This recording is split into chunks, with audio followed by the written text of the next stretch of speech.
बड़ा खाद्य सहायता का कार्यक्रम ऐसा लगातार 6 महीने तक संचालित किया, जिसमें 80 करोड़ लोगों को के भोजन की चिंता देश की सरकार ने की। इसके अतिरिक्त गरीब व्यक्ति को उस समय तात्कालिक नगद सहायता के साथ साथ में अनेक तरह के असिस्टेंस प्रोवाइड की गई। लेकिन जिस तरह से पूरे विश्व भर में 100 साल पहले जो इस तरह का पेंडेमिक आया था, उसको को लेकर के जो उदाहरण था कि उस पेंडेमिक के समय में, उस आपदा के समय में, स्पेनिश फ्लू के समय अमेरिका के तत्कालीन राष्ट्रपति ने यह निर्णय किया था कि इस आपदा को हम अवसर के रूप में लेते हुए अमेरिका फर्स्ट की नीति के साथ में काम करेंगे, और उसी का परिणाम हुआ कि आज अमेरिका दुनिया की वैश्विक आर्थिक महाशक्ति बनकर उभरा। हम सब 130 करोड़ भारतीयों को निश्चित रूप से इस पर गर्व होना चाहिए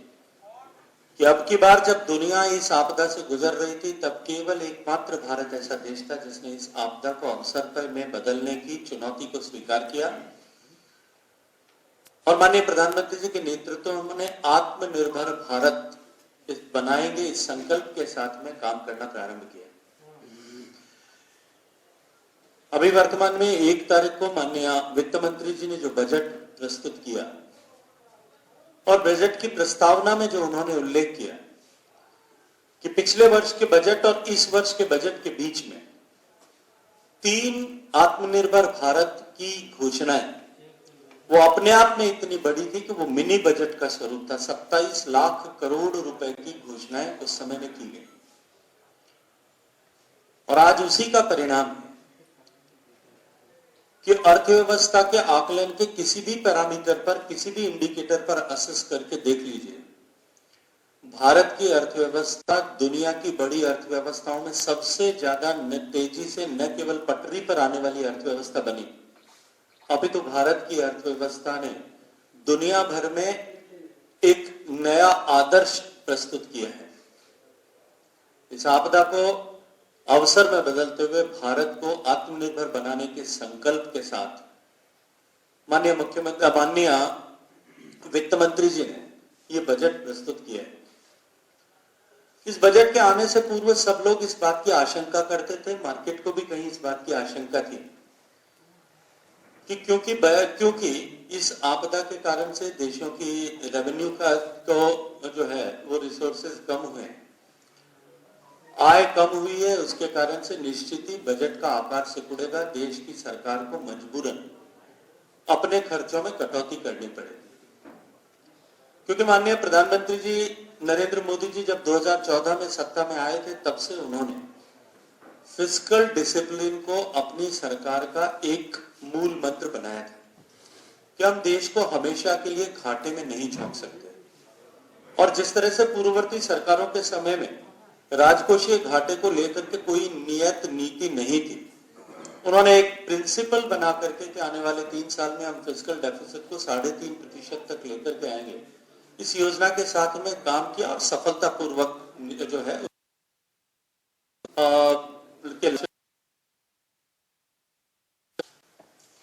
देश इस बात की कल्पना करता था, उद्योग जगत इस बात की कल्पना करता था और डरा हुआ था कि शायद इस बजट में नए टैक्सेस इसके कारण से लगाए जाएंगे। लेकिन मैं आज खुशी के साथ में ये बात कह सकता हूं कि देश की सरकार ने तमाम विपरीत परिस्थितियां होते हुए भी माननीय नरेंद्र मोदी जी के नेतृत्व में एक साहसिक बजट देश के सामने प्रस्तुत किया, जहां हमने बजट के न केवल आकार को बढ़ाया, अपितु साथ ही साथ में 1 रुपए का भी नया टैक्स जो है किसी भी उपभोक्ता पर इंपोज नहीं किया। यदि मैं बजट के परिप्रेक्ष्य में बात करूं तो यह बजट, अगर एक सेंटेंस में मुझे कंक्लूड करना हो तो यह बजट समावेशी और सर्वस्पर्शी बजट है, और नए आत्मनिर्भर भारत की का मार्ग प्रशस्त करता है।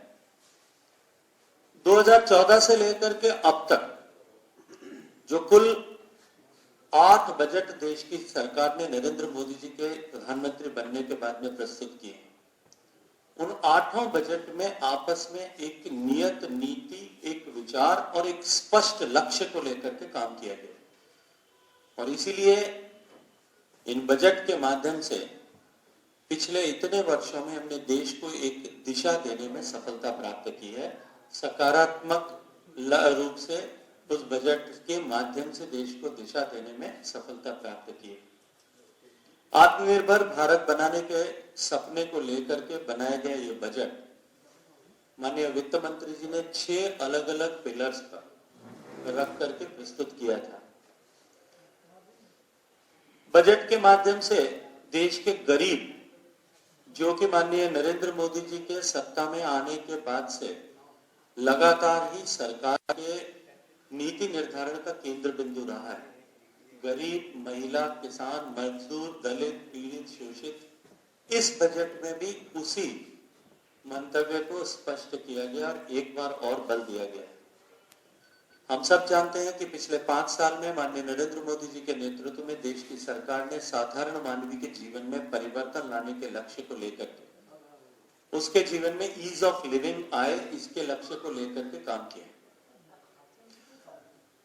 गरीब को आवास मिले, हर घर को बिजली मिले, हर व्यक्ति को बैंक, हर परिवार को बैंक का खाता मिले, हर घर को जो है स्वच्छ ईंधन के रूप में गैस का चूल्हा मिले, स्वच्छता के लिए प्रत्येक घर में शौचालय का निर्माण हो, एक नई गवर्निंग की परिभाषा। अब से पहले भी इस तरह के काम होते थे, लेकिन हमेशा ही